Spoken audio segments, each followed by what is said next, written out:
Everyone. Welcome to this meeting of the Primary Care Access Delivery and Payment Task Force. This is our final scheduled in-person meeting of the task force, so I want to thank you all for being here in person on this beautiful day. And for everyone who is watching online, thank you for your continued engagement in this really important work. We have a number of big topics to get to today. And also want to have some time for some reflection on the work of the task force. But before we get into that, I'd like to ask my co-chair to provide a few welcoming remarks. Thank you, David. It is somewhat momentous. Is this officially our last one? Our last scheduled. Yeah. But I would say, nevertheless, it's been a difficult set of topics that we've addressed. And I think it's been wonderful to have so many divergent and diverse opinions as we've been gone through this. I think you really have discharged your responsibility, which was to come in with an open mind and participate in giving opinions on decisions that are potentially very impactful. And it's always very difficult to make change.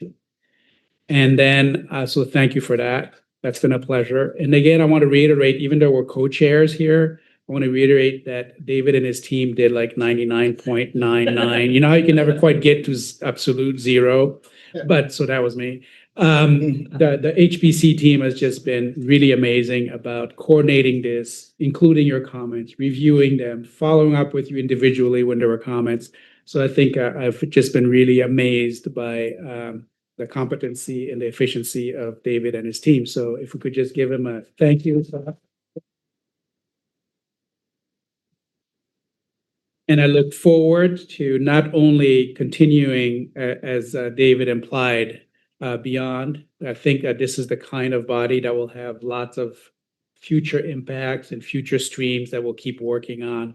And it will be a pleasure to have participated in this task force. So thank you. Thank you, Mr. Secretary, and thank you for those kind words and for you and all of your team efforts throughout this past 14 months. If there's anything that the members disagree with, that was your team's work, not our team's work. So thank you so much for that. I do want to just spend perhaps a moment of reflection here at the top as well. When we first began this work last April, we had a really ambitious charge, and that was to develop a bold set of recommendations to stabilize and reform our primary care system and support our primary care workforce. And I think just as importantly, to help build consensus and momentum around the urgent need to take action and to have legislation that's going to be put forth that is consistent with the recommendations of this task force.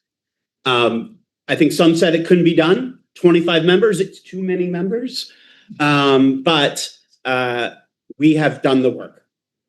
We have had 20 meetings of this primary care task force and its work groups over the last 14 months. If you do the math, that means we've had more than one meeting a month over this entire time period, collaborating, working together, sharing opinions and sharing perspectives that ultimately have made the work product as strong as it is. I really want to credit all of you, and I think the secretary alluded to this, for coming to this work with that open mind. And I think with a common goal that we all have, which is to improve patient care, improve patient health outcomes, reduce health disparities, and reduce healthcare costs. And I think those have been some of the key North Stars that have been part of this body's work and is reflected in all of the recommendations. So how can we do all of those things? How can we improve patient care, improve health outcomes, reduce disparities, reduce costs? The answer is primary care. And I think we all have seen the value and the need to support primary care and have made some recommendations that, if implemented, will make Massachusetts truly the leading state in the country for tackling this primary care challenge that all states are really wrestling with. So I'm really just personally proud of this work and proud of the way that this body did this work. You are all incredibly important people in your own lives. and have a lot going on, and you have dedicated a tremendous amount of hours, time, and energy emailing with us, sharing resources, and then participating in all of these meetings. And I just want to say thank you so much. And, thank you, I think, for the very, practical, professional, and sometimes passionate engagement in this work. The work is not done. We are forwarding a set of recommendations. Seeing this vision come to life will require more work. And I know that this body and many of you around the table will continue to be a part of that. So thank you again. And we still have some big topics to discuss, and that's the agenda for today. We hope to talk a little bit more about deliverable number 6, which is around understanding the kind of supply and capacity and patient need for primary care, before shifting to deliverable number 7, which is focused on improving the working conditions of the primary care workforce, reducing administrative burden, and otherwise improving the workforce pipeline for primary care. So before we get to those specific topics, as always, we do have a bit of business to do. So first, want to seek approval for the minutes from the last meeting, first opening it up to see if there are any comments, questions, edits, or amendments. Seeing none, there is a motion on the screen. I could get a motion to approve. Thank you. Second. Thank you. All right, so we're in person, so I don't have to call off everyone's name. We can just do this by a call of the yeas, nays. To pass the motion, yeas? Nay. Any nays? Any abstentions? Thank you. Okay, well, wonderful. So you have materials in front of you that have been previously shared with you via email. We're going to start, as I mentioned, with deliverable number 6. Again, the title here is Monitoring and Tracking the Needs of Service Delivery to the Residents of the Commonwealth. This was a topic that we spent some amount of time in our last, I think, virtual meeting that we walked through some of our thoughts and reflections on this particular one.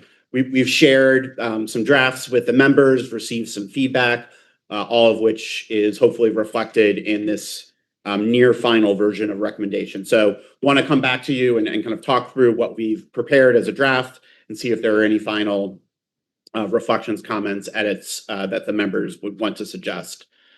As always, on this particular slide, slide number 7, you can see just the outline of what we have drafted for this particular deliverable. It tracks very closely with what we've done with other deliverables, starting with an introduction, a summary of the task force's deliberations, recommendations, and then some background important information.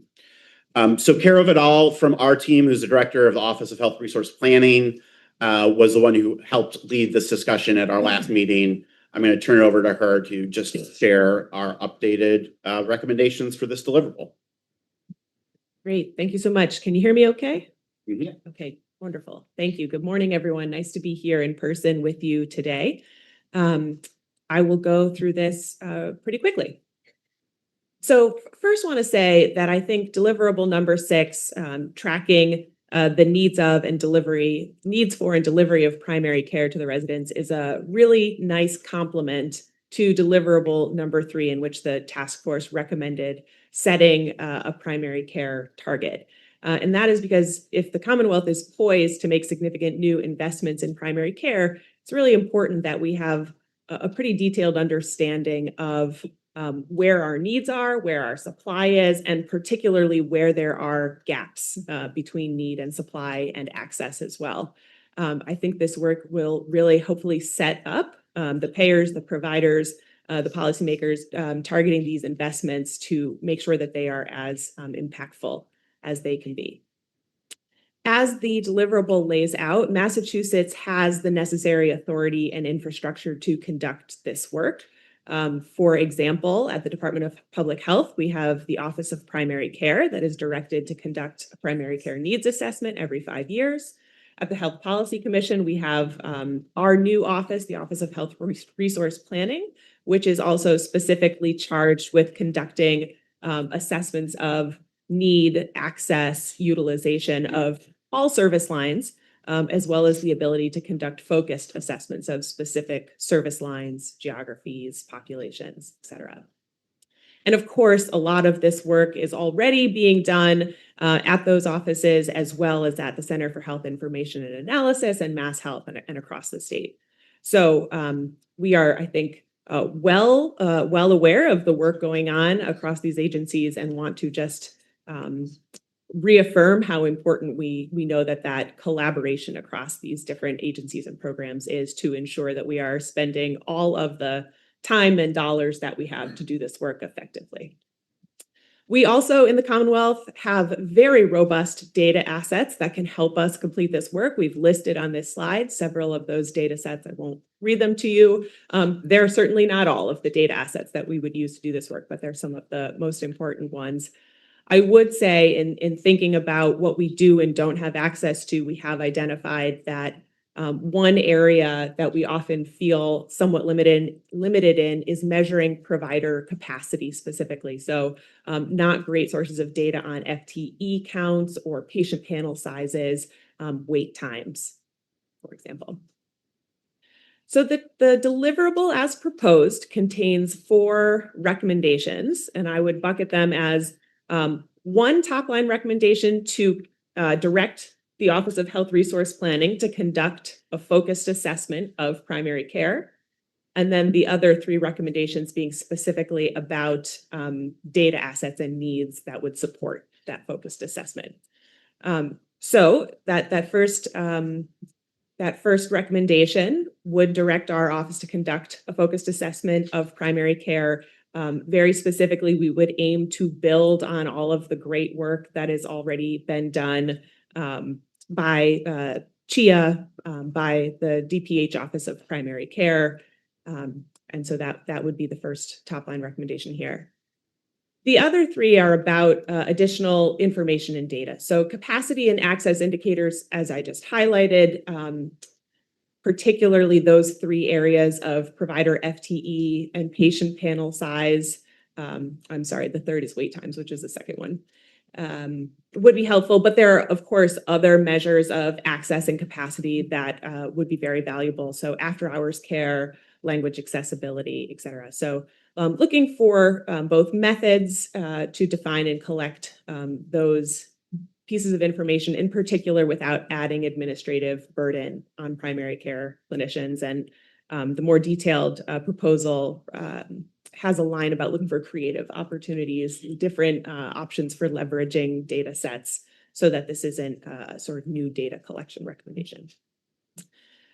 Next, we have a recommendation to collect primary care wait time data and hoping to collect that information both by geography, by insurance type, segmenting, of course, adult and pediatric.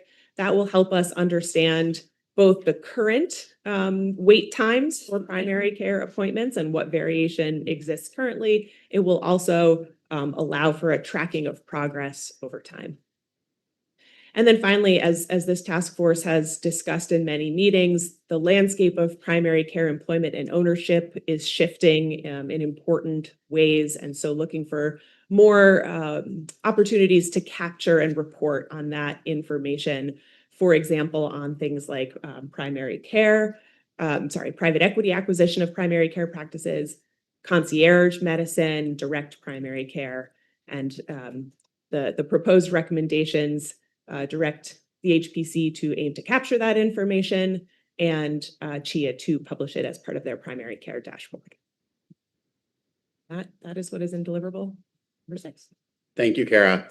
And I do want to also mention and credit, you mentioned some of the work of CHIA already in being able to put some information out. They recently updated their primary care dashboard. That's in partnership with MHQP. And that contains kind of a whole host of information. And as you said, some of this information, as we collected and make the methods for it could be further incorporated into that dashboard.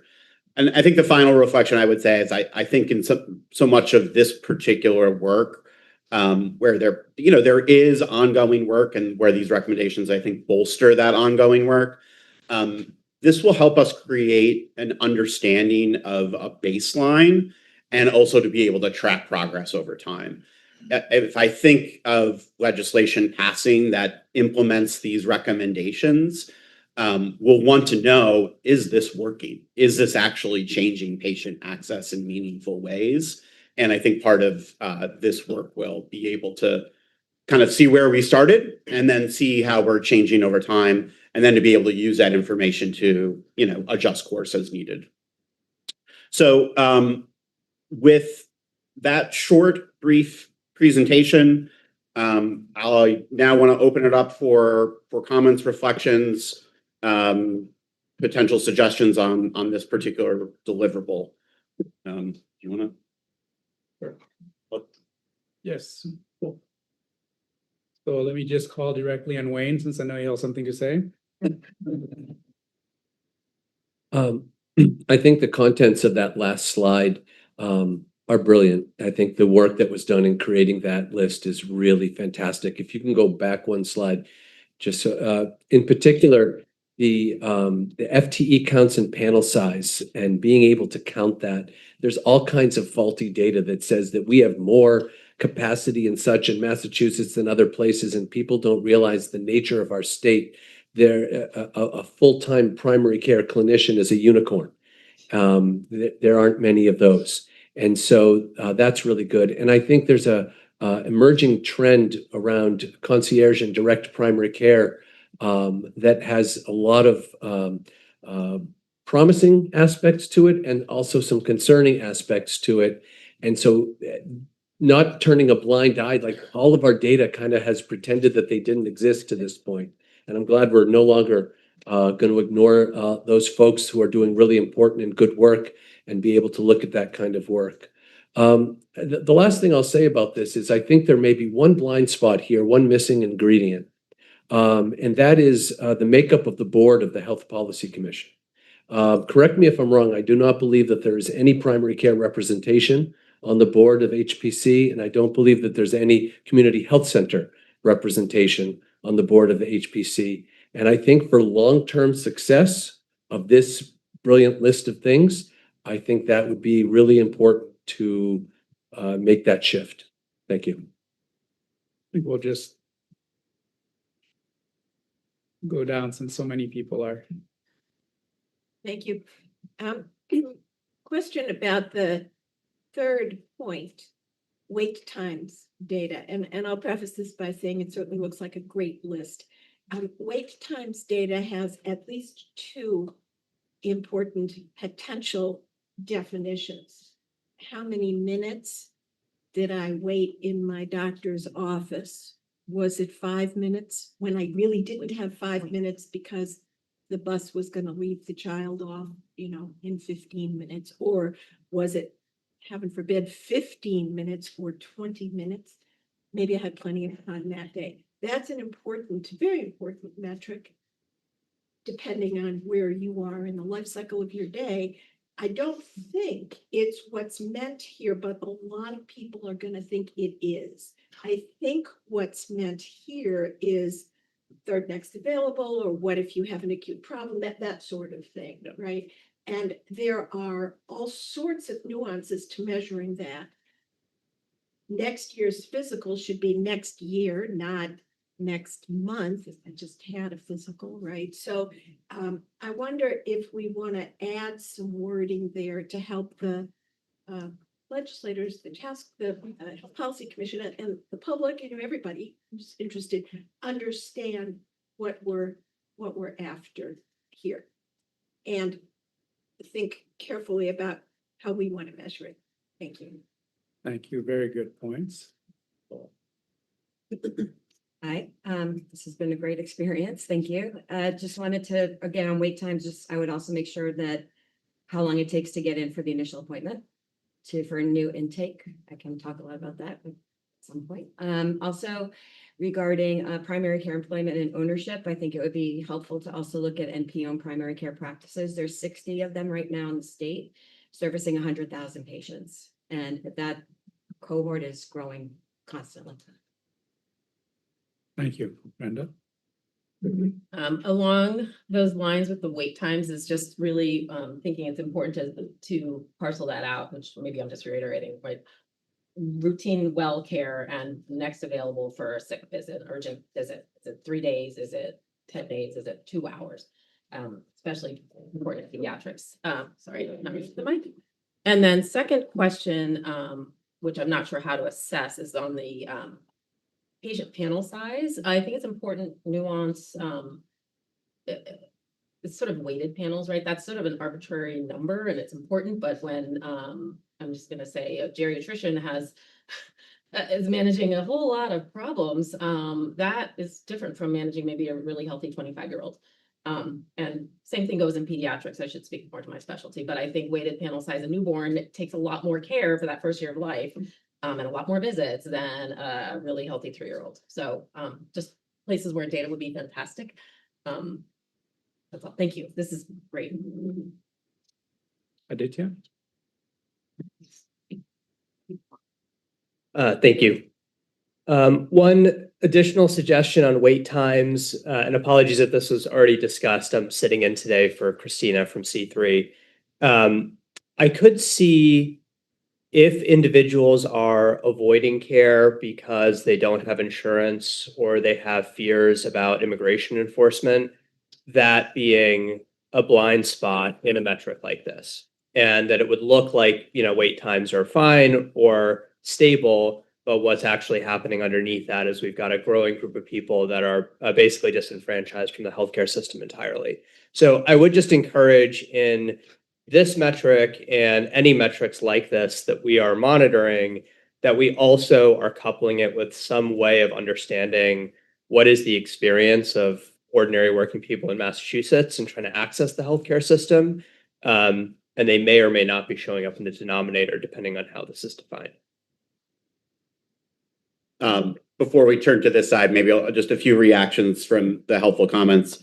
One specifically on the wait times piece, I think those are all really helpful comments. And I think, how we design the exact specifications and the methods for that, we understand that the Office of Primary Care at DPH does do some of this work as well. So I think, obviously some more work to be done as we think about exactly how we want to capture that and would be seeking to engage with the technical experts as we move forward on that particular one. I like the idea of being able to specifically think about NP-owned practices and how that's changing over time. I think some of the metrics that I see here is, maybe not putting a positive or negative spin on things, but just to say, how are things changing and how can we then understand how this is perhaps changing patient access?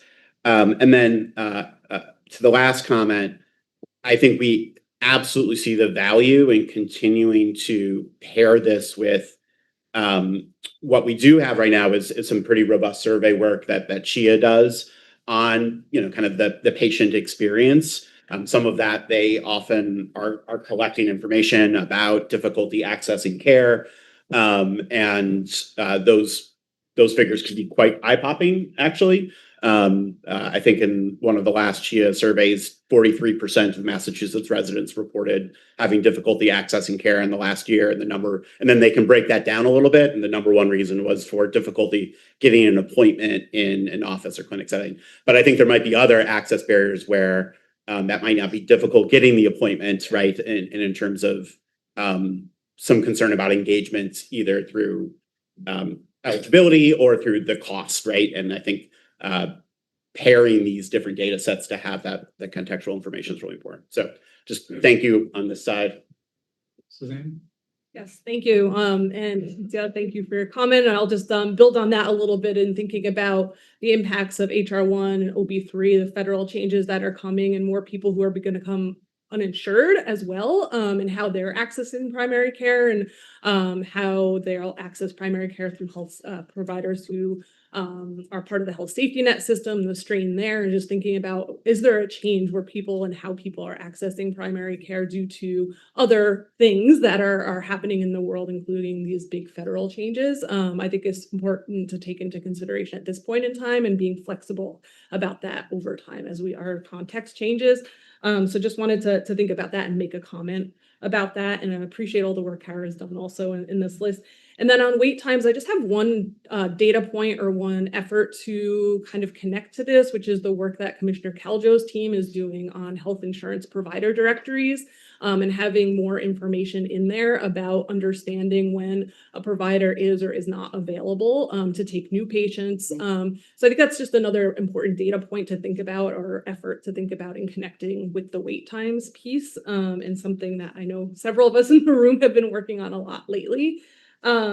And then I just also a general comment about it's really important, and we're glad that HPC is taking this role in like coordinating all the information that's out there and making it understandable. And I feel like we always have all this disparate information that's out there, a lot of data that we can use, and kind of like, what is all the data, coordinating it into one place, and then like what's missing, as folks have mentioned. So just thank you for that work, and I think it's a really important role that you can play.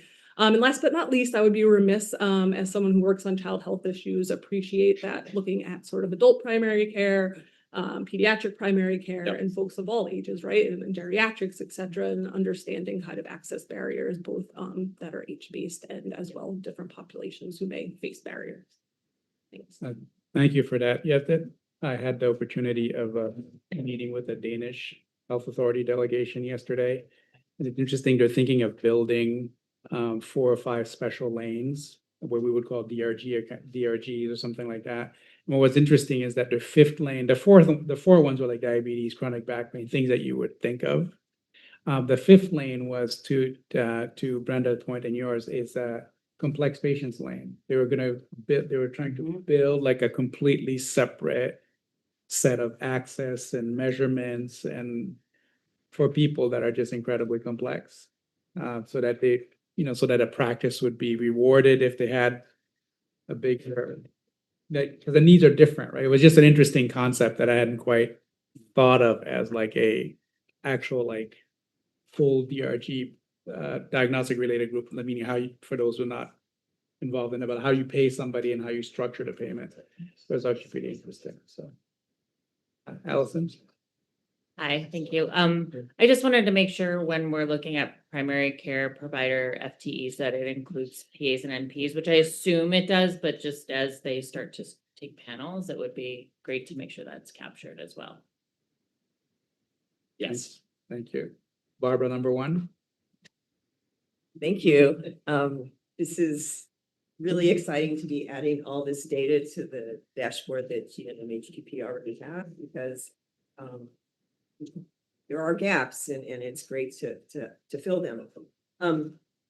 My comment has to do with, as we focus on this, there's a lot of primary care adjacent activity. We read about it in the newspaper when we hear that Mass General Brigham is partnering with CVS Minute Clinics. And is that primary care? Is that, is that being tracked, or new sort of definitions of primary care being also tracked? It also includes the use of AI and chatbots for primary care. So as there's, the shortage that we're dealing with, we need to make sure that we track that, because that is the patient-centered way to go, is to say, okay, where are patients being taken care of? And by that token, also, I think tracking primary care adjacent services like urgent care, where patients who can't get into primary care end up in urgent care. They get the care they need. It's not primary care, but it's primary care adjacent. It's something that people are going, and if you don't track what's happening to that, you don't really get the whole picture of what's happening with our patients and where they're headed. So, thank you. Thank you. That might be a new term of art. Primary care adjacent. Primary care adjacent. Yeah. So, Barbara. Thank you. I don't know. It's I think what I'm hearing around the table is a couple of things that I just want to emphasize. One is that a lot of the value of the data will depend on how you define everything. So how do you define whether a primary care doctor is full-time or not? How do you define what a panel size is? It's really important to think about weighted panels, because 1,000 patients that are 25 years old is very different than 1,000 one-year-olds or 1,000 90-year-olds. And there are many different models out there of how you weight patients. And they're models that were often established many years ago. So the example I'll use, which I've used in other settings, is in today's world, a 65-year-old should be counted probably as well as healthy or in general as a 50-year-old. But a lot of the models stop at 65. Well, I would argue that I'd love to have a panel of 1,000 65-year-olds. Instead, I've got a panel of 90-year-olds, and it's very different. And so we need to look at all of the definitions and make sure that they're really right on, because we also don't always take into account some of the social determinants of health that really impact our ability to take care of patients in a timely way.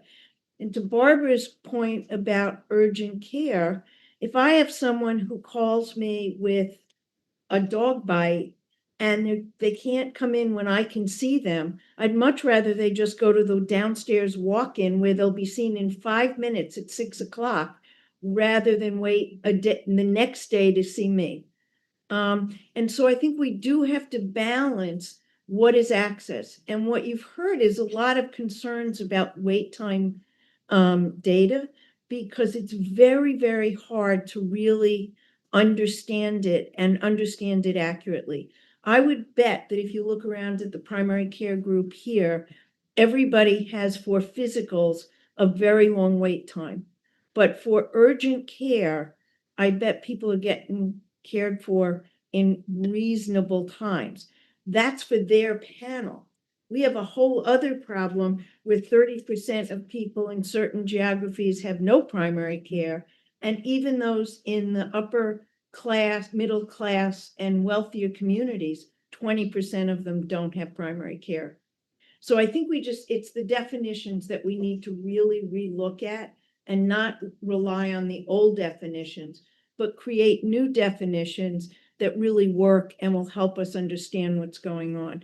And it'll make comparison going backwards a problem, but going forward, it'll make it much better. Thank you. Eric? Terrific job on the draft. I could accept them as is. If there's room for friendly amendments, I would like a little bit more segmentation on the employment models. I think the largest employer of primary care providers in the state is Optum. They wouldn't be covered in any of the for-profit group. We would want to watch that. And to Dr. Black's point, it'd be great to see what's happening with the private physicians and as well as the private MP practices. Ideally, I'd rather see those grow than shrink over time, I think. They offer terrific primary care access, very responsive. We lose money on every primary care doc we hire. We love our private docs who are open private. And because they actually deliver a lot of value for the system without the cost associated with our heavy cost infrastructure. So a little bit more segmentation on the employment models would be helpful. Thank you. Michael? Thank you all. Thanks for this work. A couple of comments. There you go. A couple of comments. One is I actually am a little concerned about regulatory sprawl with this set of recommendations. And by that, I mean, I think these are all really valid data questions to ask. I do think that we have to keep in mind that we're trying to make sure that we receive this data from folks in a way that allows systems to continue to treat patients.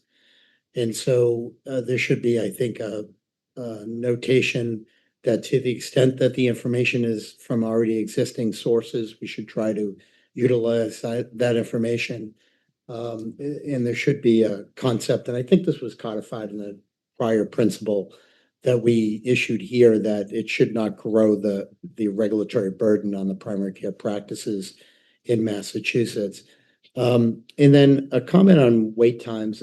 I do think that wait times, there's a difference perhaps in the eye of the beholder, and we have to have an honest conversation about where the data is being sourced. Because if there's provider source data on wait times, in some cases, we have seen in provider directory land, an over eagerness to be identified as accepting patients.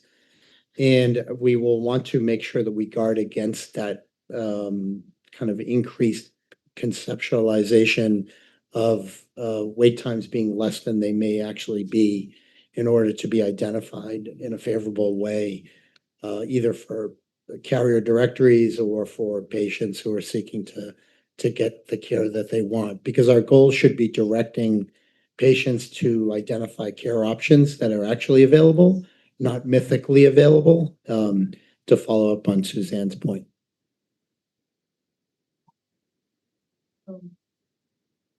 Thank you. I actually, some of my comments were very similar to Mike's.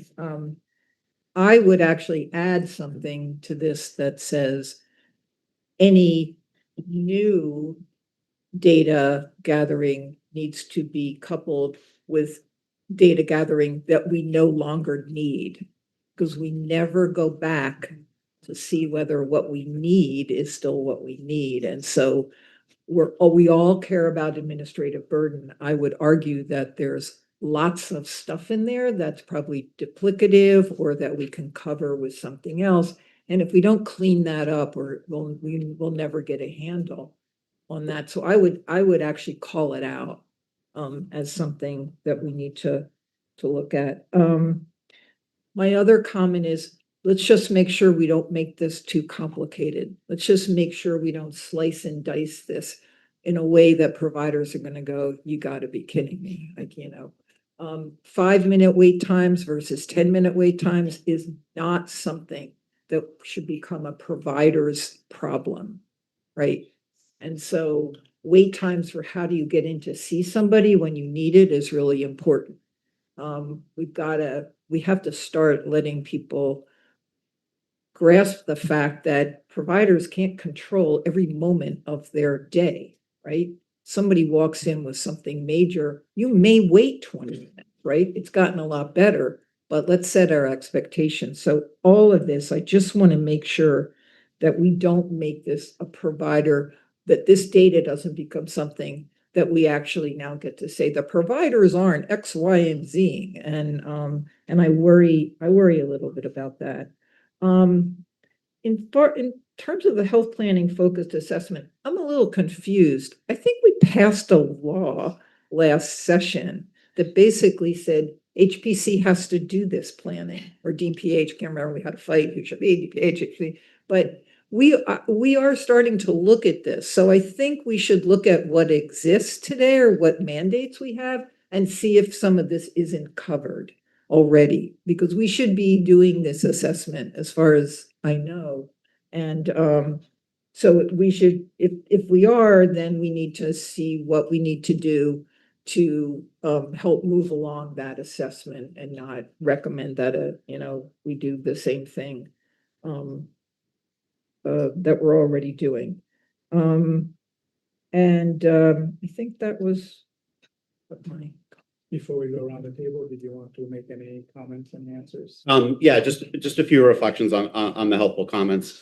I think first, just starting with Commissioner Caljo and your comments here, the full text of this particular deliverable does include those principles around not adding to regulatory burden, not doing anything duplicative, being very conscious of understanding the existing data sources. And so while not necessarily reflected on the slide you see before you, I think very much in the deliverable, and we'll look to, think about strengthening that in terms of, are there opportunities to, if needed, reduce, unnecessary data reporting at the same time that we're thinking about this.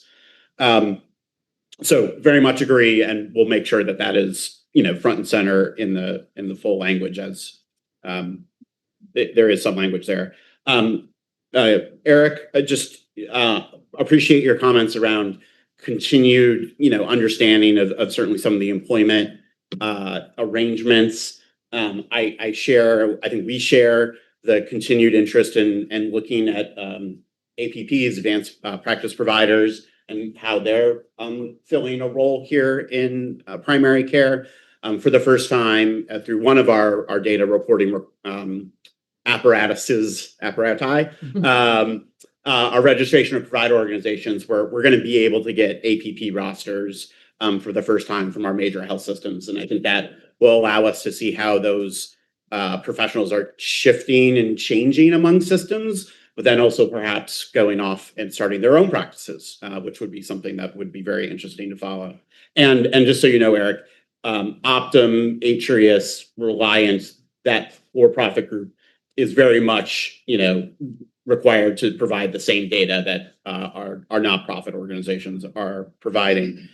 A couple final thoughts just on the health planning focused assessment. Senator, you're absolutely right. The legislation does establish this new Office of Health Resource Planning and charges the office with coming up with a statewide health resource plan, as well as authorizing the ability for the office to complement that statewide health resource plan with what is called in the legislation focus assessments, which would allow for, kind of doing a more of a deep dive on a particular either service line or geography. I think this recommendation is really about kind of a commitment from HPC and the Office of Health Resource Planning to do a focused assessment specifically on primary care, even as we're doing the statewide health resource plan. We have done, even through the dire diagnosis report, a lot of work. I think some of that would be updating this. And I do think, as Suzanne, you said, part of what I think is going to be so valuable through this health planning work, and I'm so grateful that the legislation empowered us to do this work, is around kind of pulling all of these data from all of these different sources and making a coherent narrative and understanding of that. And I think that's one of the values of having this particular office, is not about duplication, but really around collating and understanding and contextualizing. And when I think about that opportunity to take that data and contextualize policy recommendations, things like the changes from HR1 immediately come to mind for me, about saying, okay, having done this assessment of primary care, how do we think this is going to change? How do we think patient needs are going to change? And we want to be more proactive in thinking about the policy changes that we're going to need in order to fill some of those gaps. And I think that's, some of the work we envision through this particular office. And then finally, I guess, too many comments around the need to be very specific in the definitions and the terms and the methods. Absolutely agree. I think this deliverable does not attempt to try to get into all of those specifics, really kind of highlights these big buckets. But the deliverable itself does recognize and acknowledge and say, in the development of any of these, whatever agency should be working with a technical advisory group of people from the respective respective industries that know this data, who are the experts in it. So this is done in more of a collaborative way, not just government imposing, but really pulling in some of the great expertise that we have as a state. So those are some responses and reflections on the helpful comments. We'll go back into opposite direction. So Renee. Thank you, and great bringing this all together. Nice presentation. One of the things I am concerned about is in here it says basically primary care, 158 primary care providers per 100,000 in Suffolk County. I'm concerned that we're counting pediatric fellows and internal medicine fellows, people who are still boarded under their primary designation. And if we're reporting those people as PCPs just because they don't have a specialty as yet, we're going to have very disparate numbers. So we have to be very clear because Suffolk County probably has the highest density of fellowships in the universe. So if we have to be very clear, pediatric fellows, internal medicine fellows, just because you don't have your specialty, subspecialty designation, we need to be removing those from this pool because that's going to be very disorienting and inaccurate. Yeah.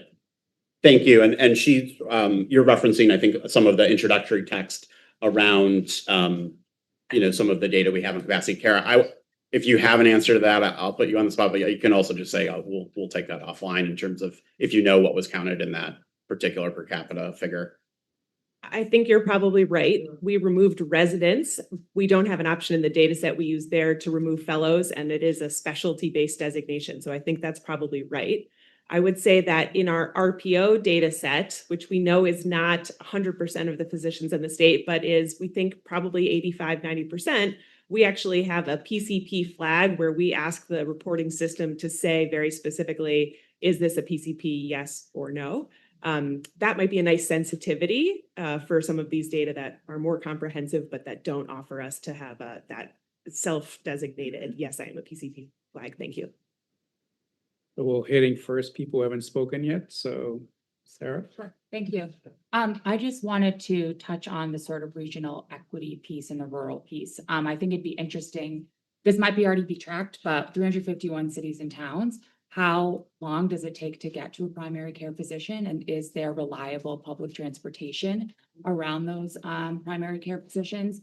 When I think of small business owners or low income folks, the idea of closing a small business for half a day or not getting paid to work for half a day to access a wellness visit is not really something a lot of folks are willing and able to do at this point in time. So I think that'd be interesting to know. And I would just like to say, I think that point should be considered when we think about incentivizing primary care physicians to work in all parts of the state as well. Thank you. Thank you. Laura, then Aditya. Just one suggestion. I think it would be helpful if health plans looked at their own part of the data analysis would be to look at their own internal operations and processes, which inadvertently create barriers. So one example is for an HMO, if I'm the PCP of record, but my colleague sees that PCP, sees my colleague for an urgent visit, that claim could be denied, and then we have to spend time tracking it down. So it's just has to do with these things that might be blind spots inside the normal processes of the health plans. I think it just would be worthwhile to evaluate.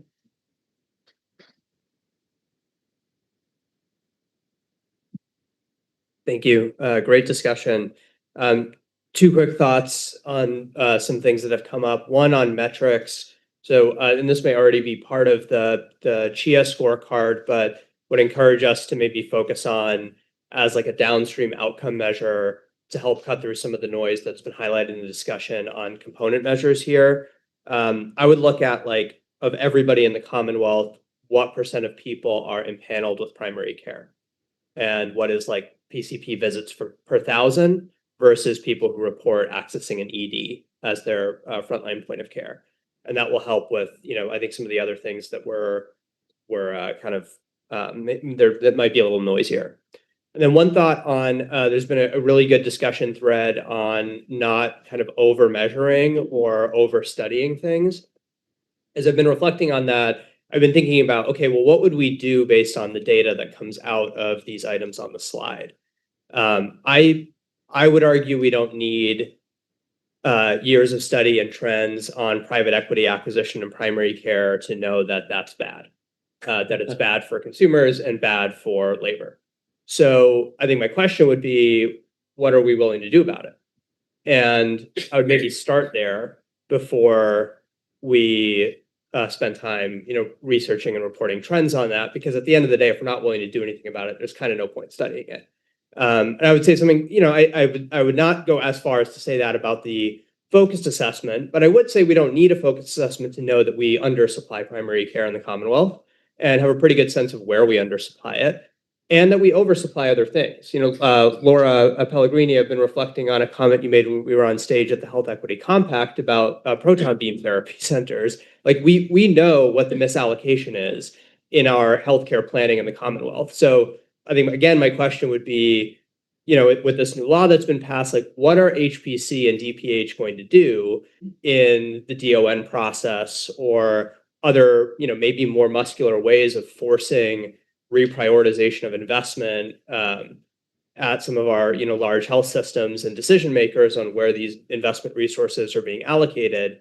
And that's really the core question. If we're not able to do anything more than we're currently doing, we will probably have 10 years of reporting saying we undersupply primary care and we oversupply highly profitable, technology intensive, specialty and tertiary care. And, that's just going to continue to get worse. Thank you. Want to respond to that. While I agree with 99% of it, I think it is critical that we do an assessment, because what's going to happen over the course of the next several years is the stress on the system is going to be causing people and entities to drop out. And if we don't know where things are and what exists, we can't make the very hard decisions of what we should be supporting and what we have to let go, and to be able to reallocate or to understand, especially in those regional areas, becomes really difficult without a map that tells you where everything is and who's there. So I think that assessment is so critical for us to be able to move forward and make decisions. So yes, you are right. We know, but and there's a great piece of legislation out there, market oversight, that talks about private equity and what we should do about it. Thank you, Senator. And I agree. I think that is the work of the Office of Health Resource Planning as charged by the legislature. And I think we're at a very exciting inflection point in that work, where, we are thinking about how does this not just be, a set of numbers that count things in different areas, but also actually provide us with an understanding of those access gaps, the oversupply of certain services, and then what do we do about it? And I think that is, something that we are thinking about as we, really launched a lot of this important work. It's been launched. Sorry, Kara. As we kind of begin to really socialize some of this work, is how does that intersect with other either regulatory agencies, payment policies. I think we can think through like a list of some of those levers. If it's a report that sits on a shelf, then I don't think we've done the vision of what the legislature has asked with this new assessment. So given the preponderance of consensus and agreement on this one, we'll try to move it forward, but last comment to Judy.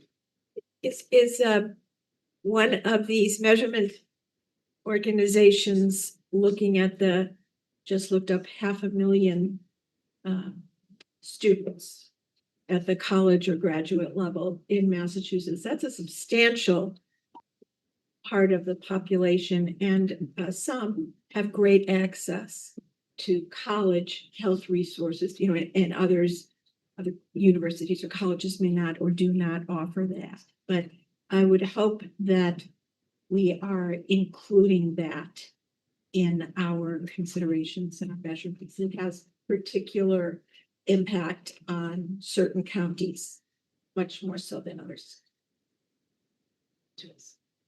Thank you. Thank you. Great comments and edits. We will continue to refine this particular deliverable and share it back out with you. But hearing a lot of consensus on the broad topics here and implementation, some details to be worked out. So let's move to statutory deliverable number 7, which has a number of component pieces to it. And I think we'll certainly engage this group for the rest of our time here today. So this has been a deliverable that has been really in development since the very launch of this task force. This particular deliverable as set forth in the statute, talks about creating plans for workforce development. It talks about improving the working conditions of primary care, and primary care workers. So a number of different concepts included in this particular final deliverable, and which we had, the legislature helpfully gave us the most time to be able to work through. To really be able to hone this recommendation, we established a primary care task force work group specifically on workforce. And that particular work group met half a dozen to maybe 8 times over the course of the task force, and really kind of tackled topic by topic some of the areas of particular both administrative burden, but also opportunities to improve the workforce pipeline. And so the recommendation draft recommendation that we're bringing here today for discussion by this full group is reflective of a lot of those conversations that were happening at the work group level. I would also note that Dr. Ryan Schwartz from Mass Health was the co-chair for this particular work group. And he's not here today. He is at, I think, a national conference for Medicaid directors, and we're so excited to see him elevated into that role. But just want to acknowledge his particular work and engagement on this particular topic. So again, on this slide, just to say that this draft deliverable follows many of the same outline that we have done in the previous deliverables: an introduction, a summary of discussions, and then recommendations that are bucketed really in these areas of reducing administrative burden, supporting team-based care models, and strengthening the primary care workforce pipeline and workforce retention. The main impetus of some of this work, it was reflected in our diagnosis report, which found some concerning trends in Massachusetts around the number of physicians in particular who are choosing to go into primary care, and the role that administrative burden plays in leading to burnout, ultimately leading to negatively impact patient access. And so this really helped inform this last, I think, important deliverable. And as you can see on this slide here, on slide 15, again, these were kind of the bucketed areas that the workforce work group kind of organized their work in. And so I want to pause particularly on this slide and want to ask members of the workforce work group who want to kind of share with the full task force perhaps a little bit more of what your reflections were on these conversations, and what some of the key takeaways that you heard were on these particular topics as outlined on the slide, just to help the full task force understand some of the discussions that were happening at the work group level.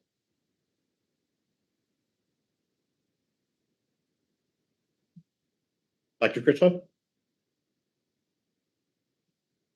Thank you. I think one of the things that I felt was very revealing and helpful for folks to understand is that all primary care specialties are not all primary care specialties. The fact that our colleagues in peds and internal medicine, yes, there are folks who do primary care, but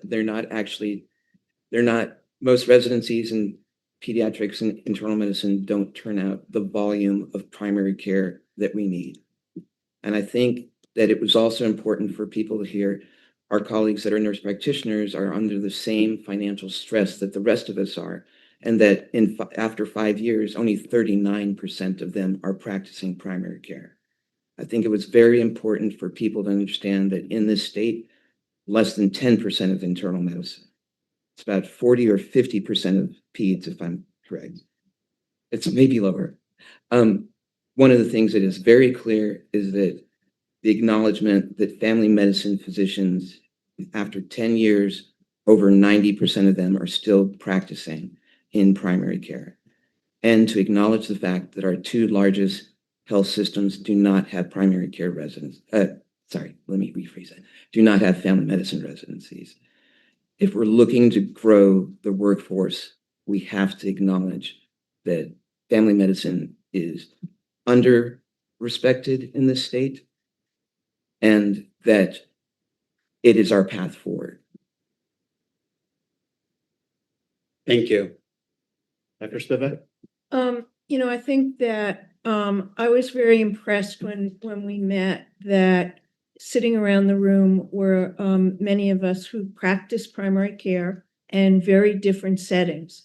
So some are employed by very different entities, some are in private practice, some do pediatrics, geriatrics, adult medicine, family practice. And yet we all suffered from the same kinds of issues as we think about how to improve our work life. And when we think about decreasing the administrative burden, one of the things that I hope, although I don't think we have any data to really support this, is that if we can take away a lot of the administrative burdens from our offices, we can take that money and put that money into resources that help us deliver better care. Case managers, pharmacists, social workers in our office, team-based care that really actually will make a difference. And I would much rather spend the money in my office on that than having someone, a full-time person, do prior authorizations. And I think we can make that happen. We don't have the data now, but I think we can do that. And I was impressed that we all have a very similar view of that. I think that when I look at the administrative burdens, some of it is prior authorization for our staff, for sure. And, the Division of Insurance still has work to do to really define what they want. So, for example, and I can give lots of examples of prior authorizations that I don't understand, will I not have to do going forward?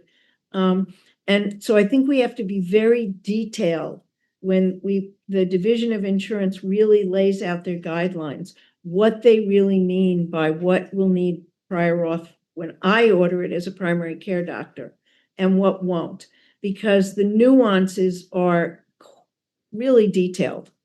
And we have a lot of work to do with that. But I also reflect that a lot of the problems are related to billing, coding, and the electronic record. And those are things that are fixable, both legislatively and by looking at the electronic record. And let me just give you examples, a couple of which are already stated here. When I send a patient to an orthopedic doctor, I am told I not only have to write a code that the patient has wrist pain, I have to put a referral to orthopedics. It's not enough to just write in my note, wrist pain, refer to ortho, because I think they need it. I have to make 20 more clicks.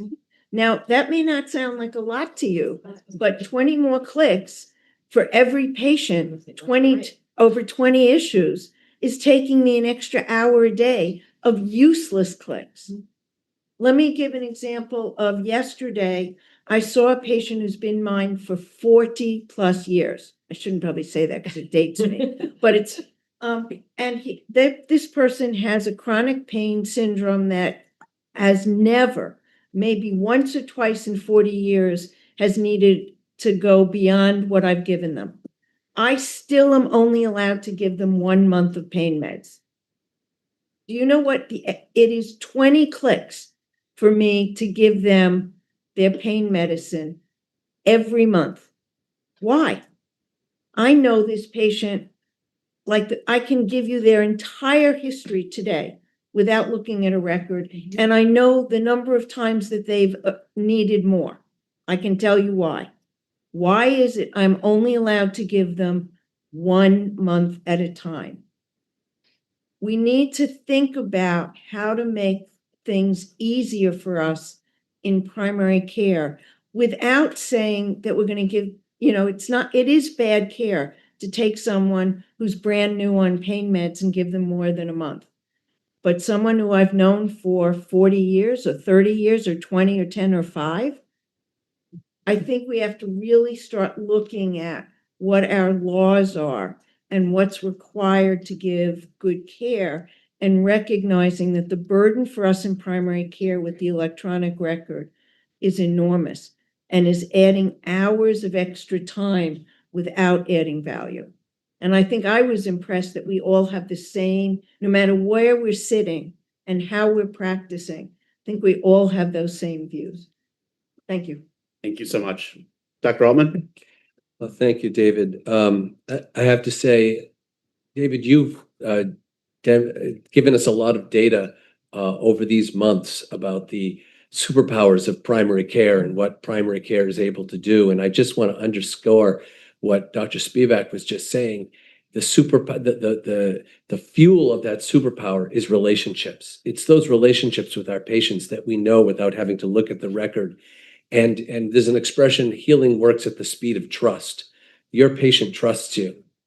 And when you talk with them, you don't have to spend a lot of time convincing them because they trust you.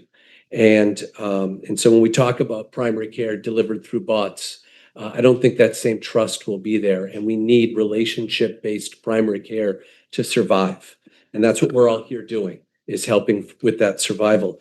I have to say the conversations with the workforce work group were really easy. As Barbara said, we were all on the same page. And so I really want to thank my fellow members of that work group, my fellow members of this task force. It's been a real pleasure working with everyone.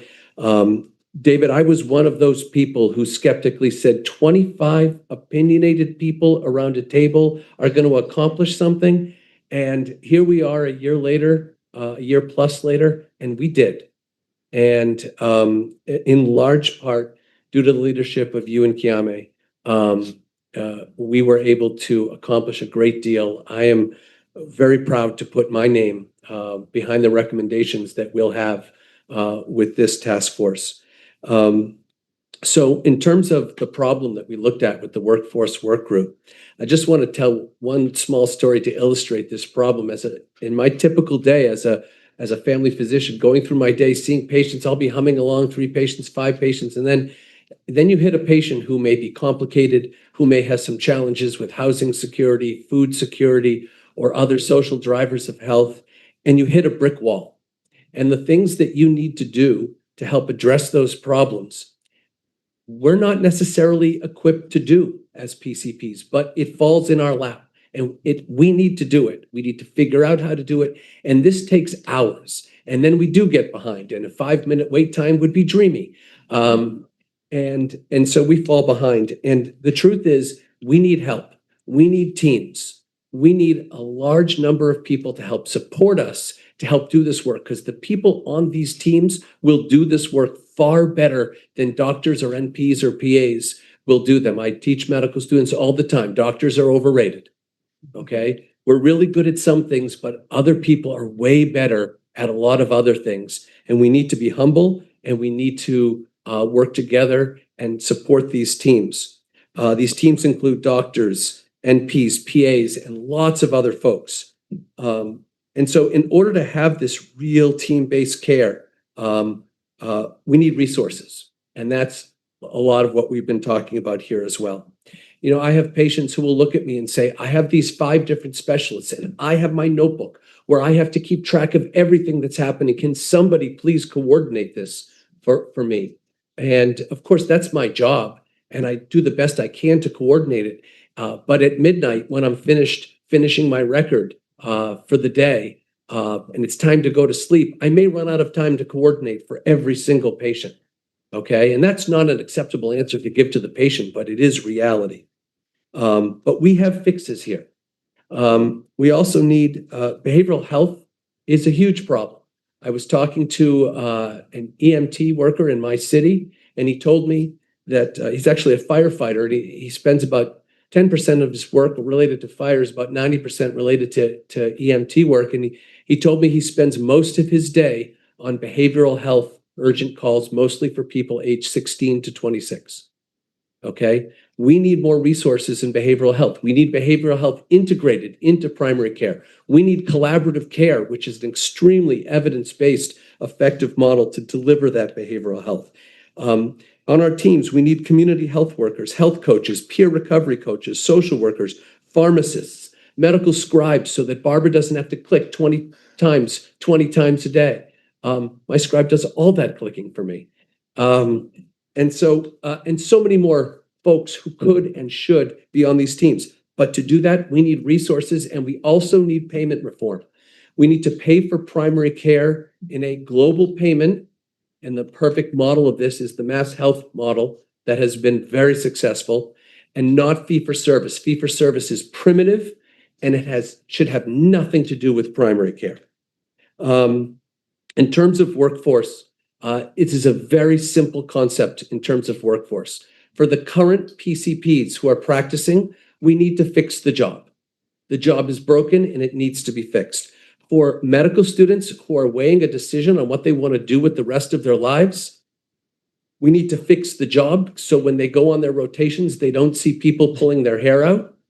And we need to fix the pay, because loan repayment won't cut it. It's nice to blow up their $200,000 of loans, but when they see they can make an extra $200,000 a year for the next 40 years of their life, they're smart people. They know 8 million is more than 200,000. Okay? And so we need to fix the pay and fix the job if we want to fix this workforce problem. Lastly, I'll conclude by saying this. Our organization, MAPCAP, Massachusetts Primary Care Alliance for Patients, we've been at this for almost 8 years now. We started this with a meeting with Senator Friedman and others almost 8 years ago. And we've been working a lot over the last 8 years. And now it's crunch time. It's the fourth quarter. Here we are. Okay. And I think for those of you who like basketball, we learned that you win when you're good at crunch time. So whatever about what we've done for the last 7.5 years, we better come up big in crunch time in this next 6 weeks as we approach July 31st. And we better not be complacent about this, all the conversations that we've had. And this expression that's been used in this group, perfect is the enemy of good. I saw a Senate bill that was released last week, and it is not perfect. I'm quite sure Senator Friedman would agree that it is not perfect, but damn, it's good. Okay, it is really good. And there are so many components and elements that are completely based on what we've talked about around this table at this task force. And the reason is because this whole time I've seen Senator Friedman taking notes as we were all talking, listening to us, listening to what we were saying in our lived experience in this world. And we need to all row the same way. We have this bad habit in progressive Massachusetts that if we don't 100% agree with each other, we argue with each other. And if we've got something good, we have a chance for historic primary care legislation at the end. I just got back from Washington, D.C., okay, with Renee at a Family Medicine National Conference. The whole country is talking about what we are doing here in Massachusetts with primary care. If we don't pass this legislation this session, it is policy malpractice. We have to row in the same direction and support each other on this. The part of this legislation has a primary care advisory group, and if it's not perfect, they will fill in the gaps. They will fix that stuff, but we've got to get this done. Thanks for the time. Thank you, Dr. Altman, and thank you for your contributions on the workforce work group and your contributions to this task force. We do have this final deliverable to discuss, and I'll just preface this part of the conversation, just looking at the clock, to say this is not your only opportunity to provide input and feedback on this specific deliverable.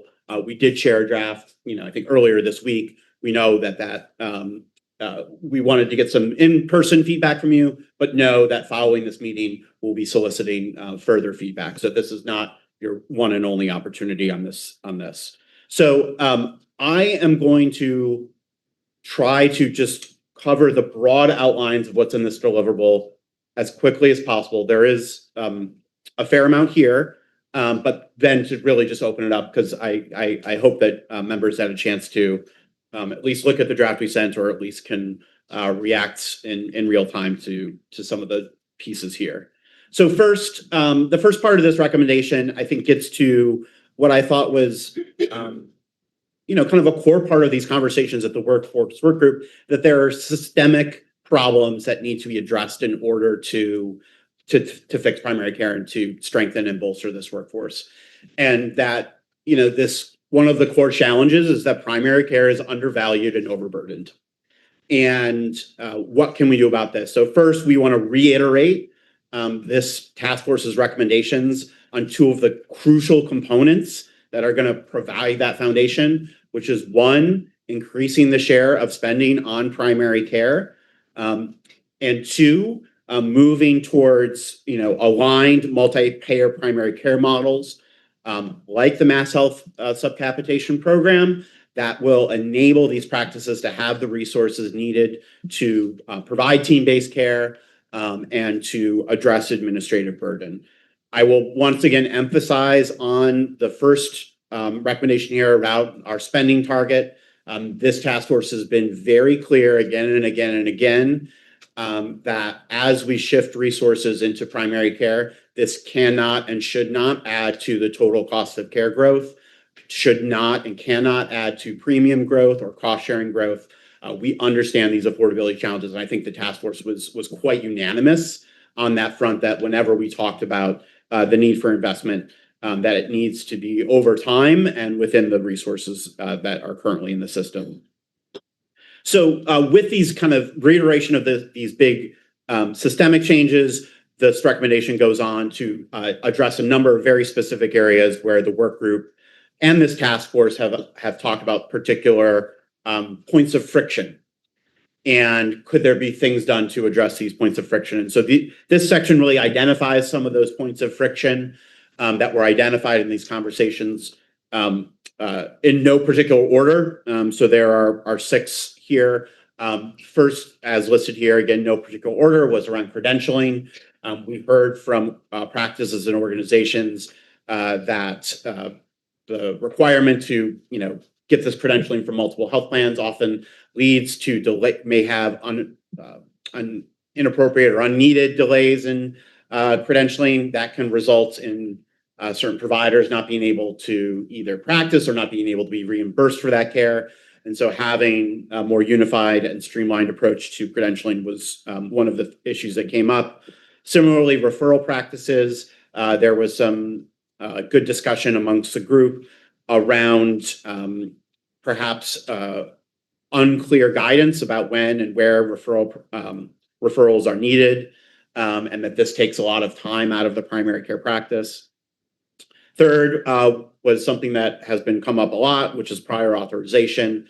I think interestingly, importantly, this workforce work group did not recommend the complete elimination of prior authorization. And this workforce work group, I think, recognized that there are very appropriate and needed times when that might be a really important measure to understand, are we delivering efficient and important care? And so nonetheless, did see this as a significant friction point, especially in primary care. And this recommendation both builds on what the Division of Insurance's efforts here, broadly calls for efforts to streamline, especially for routine evidence-based primary care services. And I think to a point that was raised earlier, specific to the Division of Insurance and their regulatory changes, the need for ongoing implementation and guidance, monitoring and enforcement to make sure that those changes meet their goals. Fourth point of friction was on claim submission practices. Here again, the Division of Insurance has helpfully provided some new regulations that may improve this interaction between providers and payers, and still more work that could be done there. And then finally, there was, well, not finally, one more to go, discussion around quality measure reporting and alignment. Here, there is activity that is already taking place through the statewide Quality Advisory Committee. And so this articulates some additional principles and recommendations as that's what we call the SQUAC continues its work. And then finally, in this bucket of reduced sources of administrative burden, there was some discussion among the work group members on the potential for AI to be of assistance in streamlining or automating some of the administrative functions that practices have, and that there could be some really positive potential there. At the same time, members did discuss the need for some vigilance in the deployment of these tools, recognizing that there may need to be some careful thought put into guardrails around unintended consequences, things like algorithmic bias, unintentional disclosure of patient information. When is the appropriate time to have AI be involved in clinical decision making? This is a very fast moving area, and so we recommend some recommendations here around some more kind of evaluation around best practices standards and perhaps some guardrails as this continues to be deployed, and hopefully deployed in a way that is truly reducing some of those administrative tasks for primary care providers. So I've already seen the entire task force put their placards up. And there are two other sections to this deliverable. One is around team-based care, and the other is really around workforce initiatives. But I think this one is a big one, so I'll pause here and interested in feedback on these 6 areas that were identified as areas of focus for future action. We'll start with you, Commissioner. Thanks, and thanks for the work here.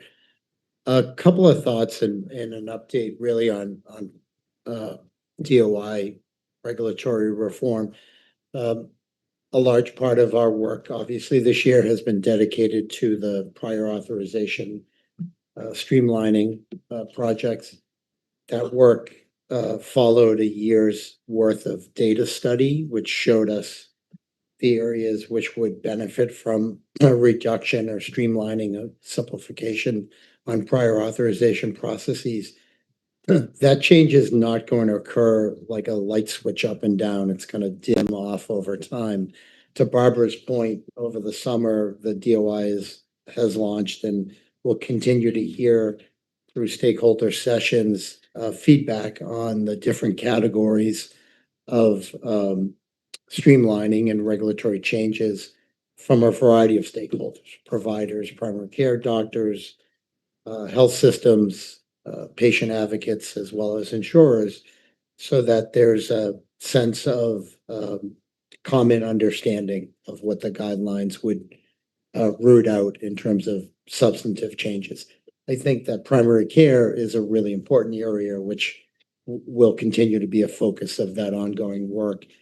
And it will take a lot of attention to get that right, to Dr. Spivak's points earlier. Just know that we're engaged and deeply committed to doing that work in a studious and careful way, including, by the way, having sessions at nighttime so that practitioners can participate in those sessions, which I think is somewhat unusual for state government to engage in. Secondly, I do think that there's an appropriate focus on areas where insurer practices can be a source of additional streamlining, and I am supportive of the guidance here, where I think we may want to recommit our focus, in addition to insurer practices, is other sources of administrative burden on primary care doctors. I think it's a fallacy to suggest that every issue that's existing in terms of administrative burden on a primary care doctor is insurer created. I think it's a large part, and I'm not going to argue what the percentage is, but it's not the only part. And I think that there's a gap in this list, frankly, from system-created administrative burdens. They may be valid, they may be rooted in legal requirements. I'm not making any suggestions as to why they occur, but they occur. And I think we have to be open-eyed about that and really add additional conversation and discussion points to this particular statutory deliverable. And then lastly, there may be a third category of administrative burdens on primary care practices that exist because of the payment system, that it's not really an insurer-created issue or a health system-created issue, but maybe because of the modality of a fee-for-service structure or a payment structure that's larger and national in scope. And I think we should be mindful of the things that are out there and actually make a list of what they are. Some of them we can answer, some of them we can provide reforms for. For example, I do think that there's a benefit from credentialing reform over time. Some of them I think we have to acknowledge at least that there are larger issues that we may not be able to tackle, but let's do it in a detailed and precise way. Thank you, Commissioner. I'm gonna call on some of the folks who haven't yet spoken, and then we'll kind of come back around. Dr. Friedberg? Yeah, thank you. I think this is a good list. I just have a couple thoughts to offer. On prior authorization exemption of primary care, ordered services, we'd want to make sure that this doesn't unintentionally result in PCPs kind of becoming the order entry servants to specialists to get around prior auth. Yeah. I think the best way to monitor that is going to be to monitor for that explicitly through surveys of frontline PCPs. Are you being asked to order more tests? This already happens, and it's very demoralizing. I really, it bothered me greatly when I was in practice. On the quality measures, it might be good to talk a little bit about what burdensome means. I think that sometimes we roll different concepts in there. I think the kind of burden that hopefully everyone agrees we want to eliminate or reduce to the minimum possible is the burden associated with pure data entry. Yeah. Doing something for the sake of measurement that you wouldn't otherwise do in the normal course of delivering excellent patient care because it's a measure. That is, I think, the nugget here of waste that we'd want to try to remove to the maximum extent possible. I don't want to unintentionally include what can feel like a burden, which is the work of improving the quality and equity of care. That's worthwhile, actually, and should be well resourced. So let's not confuse those two concepts in here. On the tags, the technical advisory committees to the SQUAC, there's great, I love the SQUAC acronym, by the way. Clinician and health plan representation is good there. Always good to have more voices in the room. Where I think we would really benefit from a lot more representation is patient advocates in there. I would add them explicitly, as well as experts in measurement science, which is not the same thing quite as being a clinical expert. So it's a part of that, but there's some technical stuff that you kind of have to be in the industry to know, like how to read a measure specification. That's difficult. On the comment about electronic quality measures, we may want to specify that those need to be done in a way that reduces the need for manual record review and doesn't, unintentionally cause other administrative burden on our frontline primary care providers. I worry about, this could be another click, let's say, if done wrong. Let's make sure we're doing this in a way that meets the intent. And then finally, and this gets to, I think, something Commissioner Caljo was alluding to, which is, we can align all we want in the state, but who's not there is the Medicare program. That's a huge problem, and HRSA. These are federal agencies that are, to my mind, actually the major source of burden of measurement currently. Remember, when I first started my job 7 years ago at Blue Cross, I had a meeting with the executive director of the Mass Medical Society, who immediately told me we had too many measures in the alternative quality contracts. Like, oh my goodness, which ones don't you like? She listed off a dozen. They were all MIPS measures. They're all coming from Medicare, not us. I think it all gets very confused for a lot of folks. And I think it's very important for the state to, even though we can't directly affect this, have a target list, as Commissioner Caljo was mentioning, and maybe use our congressional delegation and other means to national society representation and say, to try to get Medicare to the table on a state-by-state alignment effort. We have invited them to the QMAP. They have never shown up. Thank you, Dr. Friedberg. Those are all really helpful comments. And I think, contextualizing in some areas and acknowledging, where the state has some ability, where the state might be more hampered as we think about these topics, I think is really valuable. I will say on the SQUAC, the QMAT has had a history of really engaging with these technical advisory groups. The SQUAC is going to be doing a process for reprocuring those technical advisory groups. I think this was an opportunity for this group to kind of weigh in on what some of that prioritization may be, and you added some very helpful comments to that. So thank you. We'll switch to, again, to some people who haven't talked, Laura and then John, and then I'll come back around this way. David, thank you. I want to thank you and the team and the secretary and Senator Friedman for your efforts and Chairman Lawn for your efforts around primary care. At least for the record, I want to say that MAP is very supportive of these efforts, but what is paramount for us is that if we're going to increase primary care spending, we cannot increase overall cost. And so any legislation that is going to pass and become law needs to have strong accountability, which I think many of you agree in this room, and that we're reallocating dollars in the system to support primary care. And we need to have strong language on that so that we can ensure that healthcare premiums do not go up. I sat yesterday at the Division of Insurance, listening to their listening session about healthcare rates for next year, which are in the double digits. We care about our patients, we care about cost sharing, we care about what they're facing. We need to bend the cost curve. And I've been talking about this for 15 years, and maybe I'm the wrong voice for this, but it is now at a tipping point, and we need to ensure that if we're going to do this and invest in primary care, that money needs to come from elsewhere and needs to be reallocated. So, to Wayne's point, I hope you'll work with us. We've worked for about 5 or 6 years now on this legislation, and that we can ensure that that's there.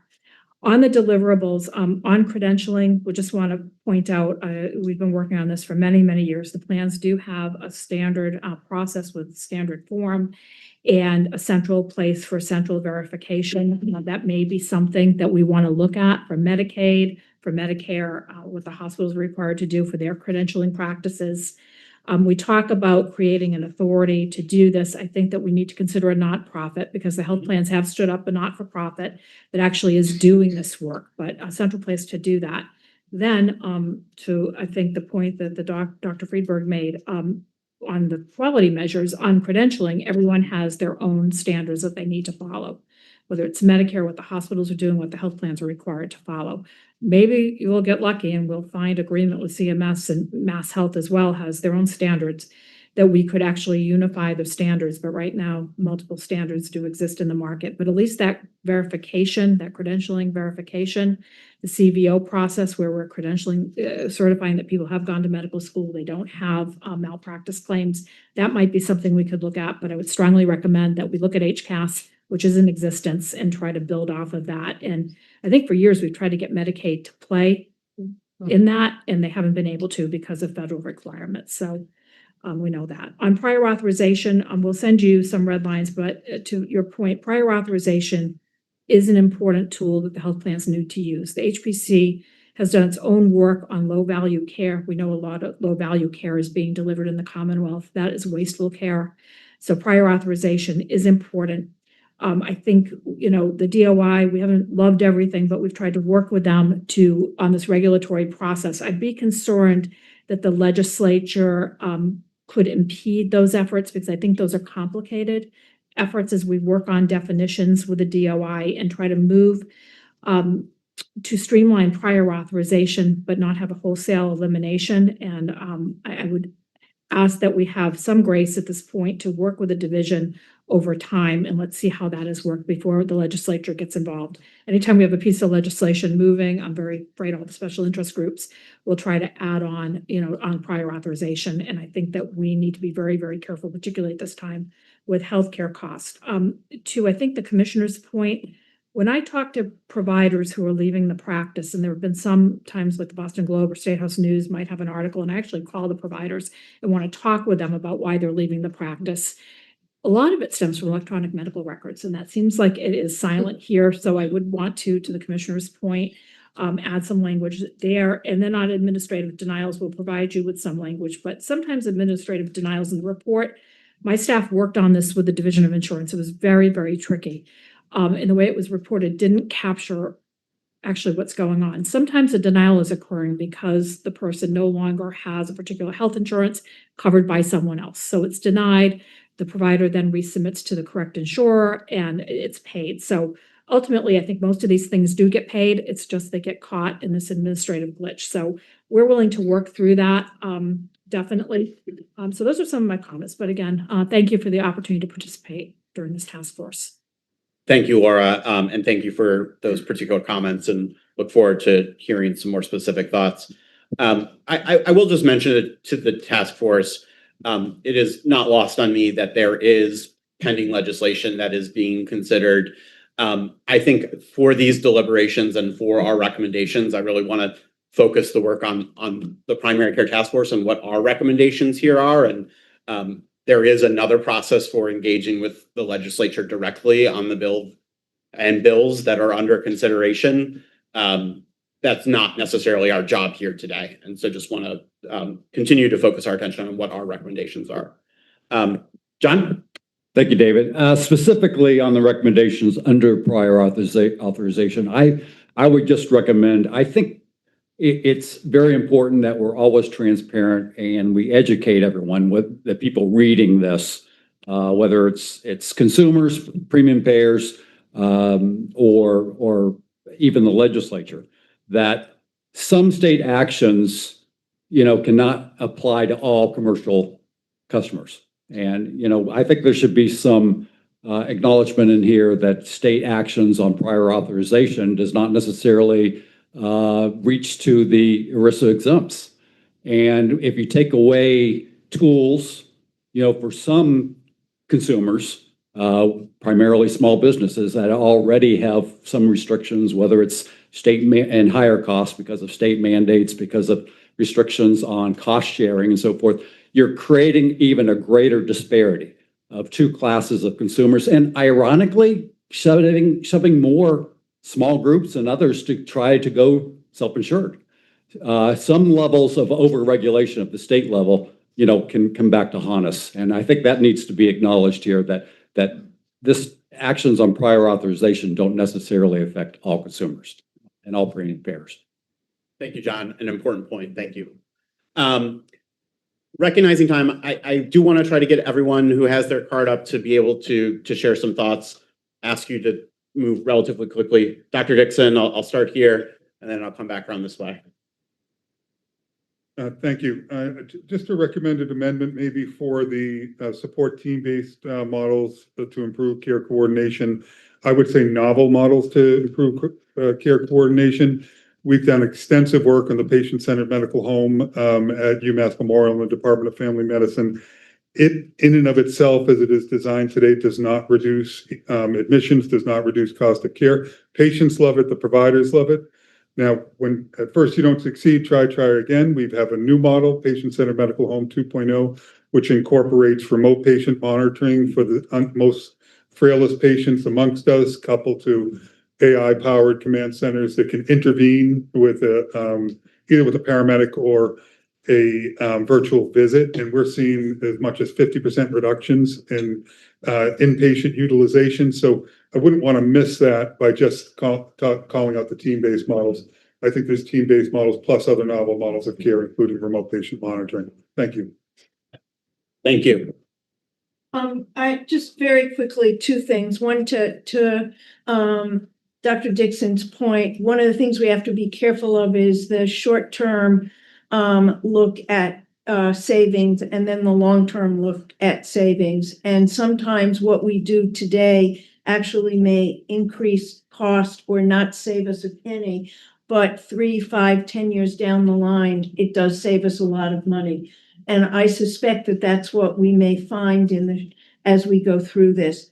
I do have one concern about the claim submission practices section, which basically says allow insurers to promote financial incentives to providers to reduce the submission of inappropriate and duplicate claims.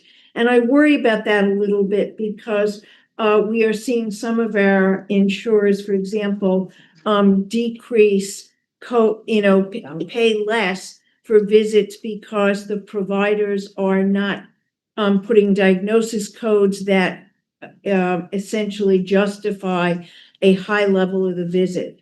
And they're targeting people who do that a lot without really doing, for example, looking at the charts or what really is going on.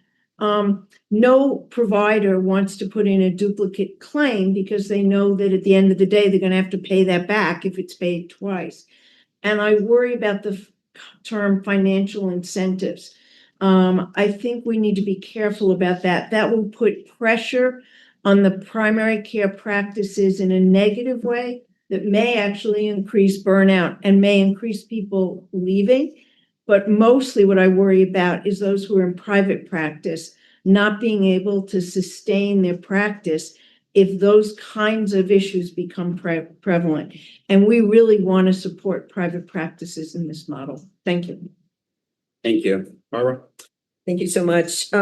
Just a few things. One, I really want to put a point in what Mike said about administrative burden and it not all coming from insurers. I've talked to so many primary care clinicians and what really makes them crazy and want to leave is the lack of agency and the sense of loss of professionalism that comes when they lose control over their who they hire for staff, who answers the phones, centralized scheduling, all these things that they no longer have control over. And it makes a huge impact. So we don't want to do all this work and then still lose our clinicians without addressing another problem. The other thing I wanted to support what Mark Freeberg said about the quality measures being burdensome, for example, or lack thereof. MMHQP's statewide patient experience survey, which is one of the now SQUAC core measures, there's no effort on the part of clinicians except to improve care. I mean, that's a big effort, but it's all done by the health plans and MHQP, and it's just it's a what do they call it? Turnkey. Thank you. And finally, just in terms of the SQUAC and the quality measurement alignment task force, a number of us in this room have sat with those groups for 10 years and we've made a lot of progress. And now there's new legislation that's taking it from voluntary to mandatory. And there's a lot of other changes. And so I think that we need to let that group do its work and not create another whole quality measurement effort outside of the SQUAC and because most of the measures are primary care and we have a process that we've been working on for a long time to reduce or to improve alignment measures. So I think we should play that out. Thank you, Barbara. And I will just say on the quality measurement one, this is specifically saying to support the efforts of the SQUAC and not to establish something new. Suzanne? Thank you. Yeah, I just was mindful of time, so I didn't want to say anything duplicative. Not being a quality expert, I was also reflecting on Aditya's comment before about collecting data and thinking about how our quality metrics can be actionable to actually improve patient experience and patient engagement and patient care. And I just want to also just echo the importance of team-based care and thinking about non-clinical staff, such as community health workers, care coordinators, et cetera, and making sure primary care practices have the support they need for integrated behavioral health and making those connections if people need them to specialty care. I just find that's really important both for patients and for providers. I'll provide any other comments in writing. So thank you. Awesome. Thank you. Sorry. Andrew Spring? Okay. Three quick things. One is one of the nuances of the credentialing conversation we'd had in the workforce work group was the challenge when you're going from one institution to another. I would hire moonlighters from Boston Children's and to work with me at Harvard Vanguard Atrius. They were credentialed by all the employer, the insurers and the payers, but then had to re-credential for 3 months after I hired them. Just, switching United to United. So that's a different nuance. It's the same payer. And I don't know what that process is. Number two, while I'm a member of the American Academy of Pediatrics, AAP, it says AAP, and I think you mean APP in some of the documents just for your editing for our lovely colleagues here. And then just number three, quickly, part of this burnout, moral injury issue with this behavioral health, mental health epidemic is that then the PCPs are now managing a lot of things that we're not trained for. So there's lovely, wonderful mini fellowships like I did to learn how to sort of help take care of a lot of these mental health issues, but that adds to a lot of moral injury for us. And so really focusing on the integration of behavioral health. And then also we need just more behavioral health providers. So there's a crisis there and that's a separate, task force altogether. But I just wanted to highlight that that's a big part of the problem. But I love the deliverable. Thank you. Thank you. Dr. Mellon? Yes, thank you. 2 points on page 4 under credentialing process. A common use of the term credentialing is to cover what actually health plans need to call both credentialing and enrollment. And as Laura Pellegrini said so well, there's HCAS and all sorts of concerted efforts that still need more work to improve pace in the credentialing process and reduce redundancy. The enrollment, which must follow sequentially credentialing, is what allows us as clinicians to be considered by the plan as eligible to see a patient and to bill for it. So I think we probably want to add the word enrollment prominently in that list. Sometimes, for example, a lot of this happens in the summertime, right? That's when a lot of new doctors switch practice, whatever. And a committee at a health plan, it has to meet and say, yeah, that looks good, that looks good, that looks good. Maybe they cancel a meeting because they're not going to have a quorum because it's July. And so some real world solutions for that sort of matter could be very helpful. And what Dr. Pring was just describing about the 3-month wait, if we've had some success, that there are some ways. So broadening the knowledge about how to add a physician to an enrolled group and hastening the enrollment process is important. The second and final point that I want to make is around prior authorization. I'm all for all the things that we want to do. I get a little worried when I see sort of any group saying, oh, well, there's a thing that's pretty good for some people, gold carding. Well, maybe you could stop that. I'm not in favor of asking the health plans to eliminate gold carding. Not that it necessarily helps primary care physicians much, but it does a lot for oncologists who are following a patient's cancer on chemotherapy, with CAT scan every month. That's based on the patient's diagnosis and the fact that it is a treating oncologist who's ordering it. I see no advantage to having a soundbite that might be used anywhere, saying, well, that has a task force. They didn't recommend use of practices such as gold carding. I'd like us to focus on what we do want. And if it's not a bad thing that's hurting us, and I don't think it is hurting us as PCPs, maybe just be silent. Thank you. Thank you, Dr. Mellon. Thank you all for those comments. And these were sourced largely through some of the conversations that the workforce work group has been mentioned, but having the full task force be able to weigh in. And as I said, we'll have further opportunity to do that as we work towards finalizing this particular recommendation. I will just highlight that also included in this particular recommendation in thinking about this broader concept of improving the working conditions. One of the key themes was that having team-based care models is a real valuable way to strengthen the work of everyday practice. And so again, we reiterate some recommendations on that, and Dr. Dixon, appreciate your comments around thinking about this as 2.0 version of this, as well as the need to integrate non-licensed professionals. And then the final part of the recommendation has some specific areas, more specific around workforce pipeline, where there might be some opportunity for investment that would be meaningful, GME for primary care, family medicine residency programs, efforts to diversify the workforce, and on, as you can see, and perhaps an opportunity for the legislature to leverage the fair share revenue, which is dedicated to transportation and public education initiatives, to think about how that might be used to expand the pipeline for the healthcare workforce and healthcare education. And that's a concept that has already been proposed by at least by the Senate in terms of an initiative at the UMass Medical School. So not asking for feedback on those here, given the time, but we'll invite further comments from task force members.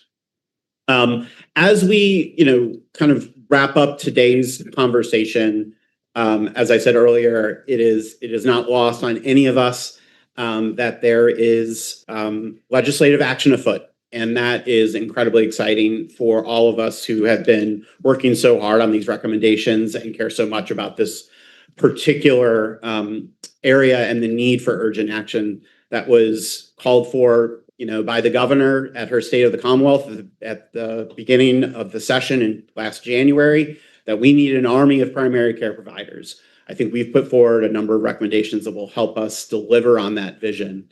But it needs further action. And so I want to just give the senator an opportunity to share a little bit of her reflections on this process and what she sees as some potential next steps. Well, thank you, David. I think, I think this has been an incredibly useful exercise. I know that when we did the market oversight bill or the PAC bill, whatever we did last session, that one of the things I heard from primary care physicians, if you don't do anything, please put together a task force. And I'm not a big task force person. I'd say 95% of the time there are ways to not do anything. This has proven me wrong, and I really appreciate that. And I think it really speaks to when you get people in a room who most of you are thinking that we want to make this better, then you figure out ways to make it better. And I think there's a lot of evidence of that here. So I really appreciate it. I think the very next step is for you all to full-throated, with no equivocation, support the primary care bill, because so much of it has come from this task force.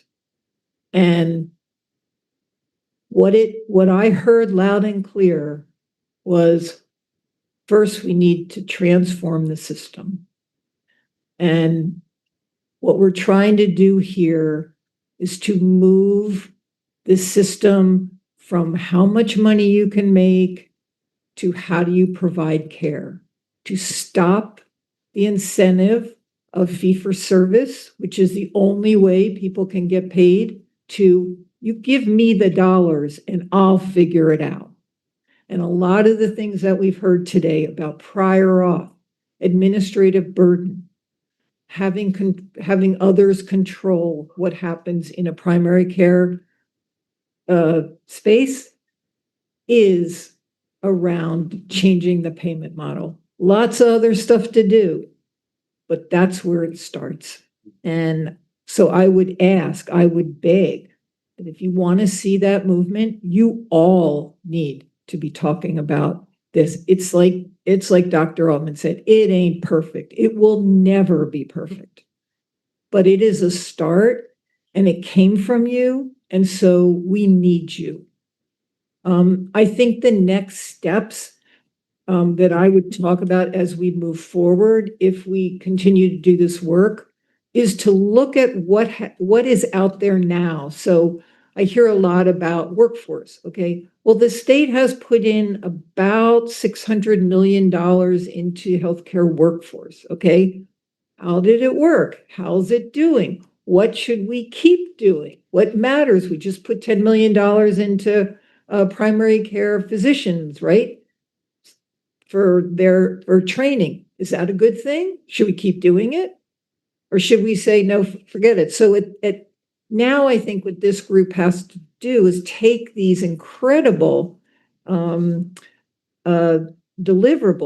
and solutions and say, okay, how do we align them with what we have now so that we should push this forward and maybe hold back on this because right now it's not the priority. So I think that would be incredibly useful. And, this needs another iteration.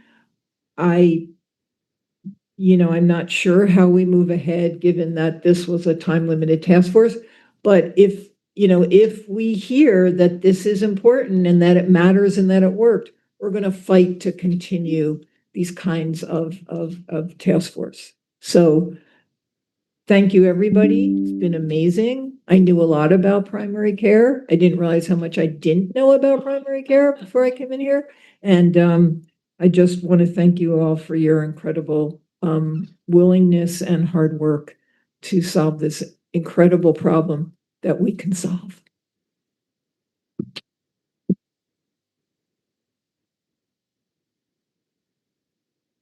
Well, thank you, Senator, and thank you to Chairman Lawn, who also wanted to be here and share some reflections, had a prior engagement. You had the vision for setting up this task force and for us to do this work.